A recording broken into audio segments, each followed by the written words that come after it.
नमस्कार मंडळी, अहम सेंटर फॉर थेरपीच्या यूट्यूब चॅनलवर आपलं पुन्हा एकदा मनापासून स्वागत आहे. तुम्ही जर आपली सिरीज फॉलो करत असाल तर आपण गेल्या व्हिडिओमध्ये पाहिलं होतं की what are some of the wrong or not so great reasons to have a child. आणि आजच्या व्हिडिओत आपण पाहणार आहोत की मग कुठले राईट रिझन्स आहेत, माणसानी किंवा एखाद्या जोडप्यानी कुठल्या गोष्टी मनात ठेवल्या पाहिजेत that can tell them whether or not they are ready to have a child. So आज आपण ह्यातली काही लक्षणं बघणार आहोत. चला.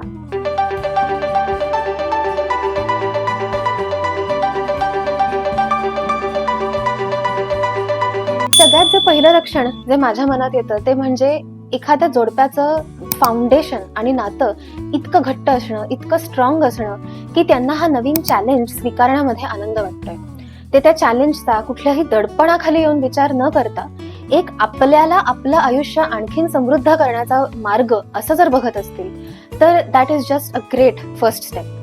जर का तुम्हाला वाटत असेल की तुमचं तुमच्या स्पाऊसवर किंवा तुमच्या पार्टनरवर जीवापाड प्रेम आहे, तुम्ही त्यांना अंतर्बाह्य ओळखता, तुम्ही दोघं भांडू शकता पण एकमेकांचा डिसरिस्पेक्ट न करता तुम्ही भांडू शकताय, तुम्ही मतभेद एकमेकांच्या समोर मांडू शकताय पण त्याने तुमचं प्रेम कमी होत नाहीये, हे जर सगळं हेल्दी रिलेशनशिपची लक्षणं असतील तर those immediately tell you that you are ready to take on this new responsibility. आणि मग त्यात अर्थातच हा एक वेगळा अँगल सुद्धा येतो की ज्या व्यक्तीवर माझं इतकं प्रेम आहे त्या व्यक्तीचं आणि माझं असं कोणीतरी एक मिश्रित वर्जन जगामध्ये असावं. I think that is the most tender sentiment that is associated with having a child. की ज्या व्यक्तीबरोबर मी एक आयुष्य बांधण्याचा प्रयत्न केलेला आहे आणि आजही बांधते आहे, त्या व्यक्तीबरोबर आता मला हा एक नवीन चॅप्टर एक्सप्लोर करायचा आहे.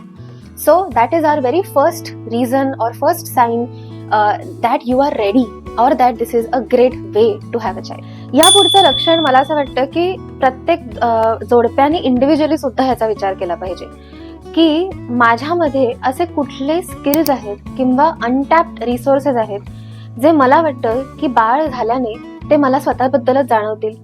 सो म्हणजे काय की there are certain skill sets for everything. आपण जेव्हा शाळेत जातो तेव्हा आपले वेगळे स्किल्स डेव्हलप होत असतात. आपण कॉलेजमध्ये जगामध्ये वेगवेगळ्या लोकांशी जेव्हा बोलायला लागतो तेव्हा वेगळे स्किल सेट्स होतात. परदेशात जाऊन राहायला लागल्यानंतर वेगळे स्किल सेट्स होतात. याचाच अर्थ की आयुष्यातल्या प्रत्येक टप्प्याने आपल्याला काहीतरी एक शिकायला मिळत असतं. आणि जर का बाळ होणं, पालक होणं ह्या प्रोसेसच्या स्किल्स बिल्डिंगनी तुम्हाला जर एक्साइटमेंट वाटत असेल, तुम्हाला जर चॅलेंज वाटत असेल की अरे वा मला कुतूहल आहे बघण्यात की मला स्वतःबद्दलच कोणकोणत्या नवीन गोष्टी उमगतायत ह्या पूर्ण प्रोसेसमधून, तर I think that is one of the most wholesome reasons to want to have a child.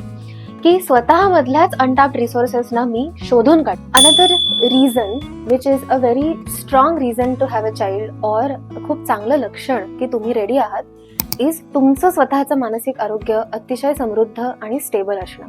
तुमचं तुमच्या भावनांवर जर नियंत्रण असेल आणि पुन्हा तुम्हाला ते एखाद्या नवीन व्यक्तीबरोबर जर शेअर करावंसं वाटत असेल तर that is also a great reason to consider दिस.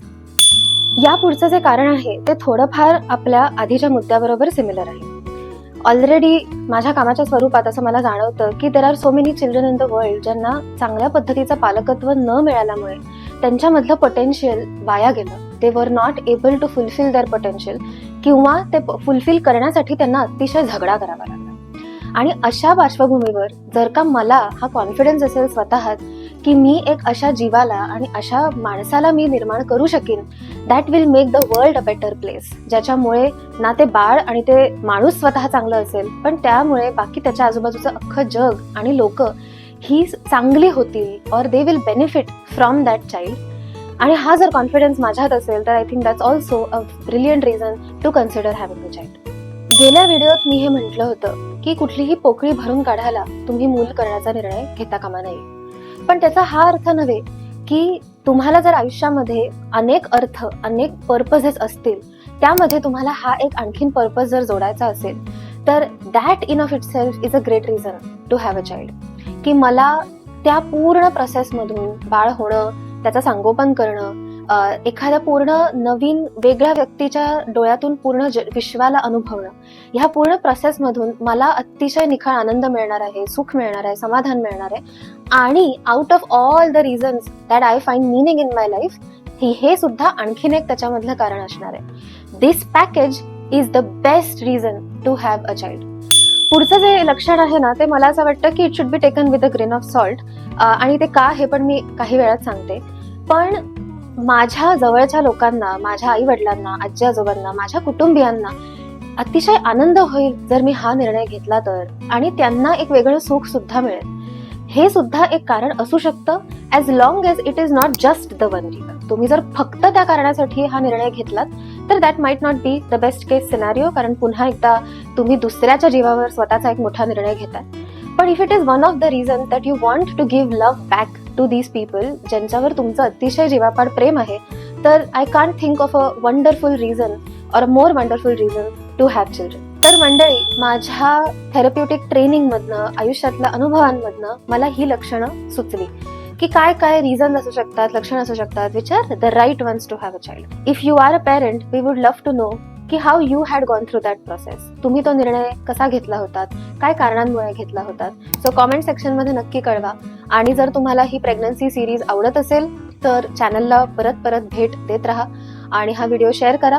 आपण परत भेटूया. अहम सेंटर फॉर थेरपीला सबस्क्राईब करायला नक्की विसरू नका आणि भेटूच या लवकरच. नमस्कार.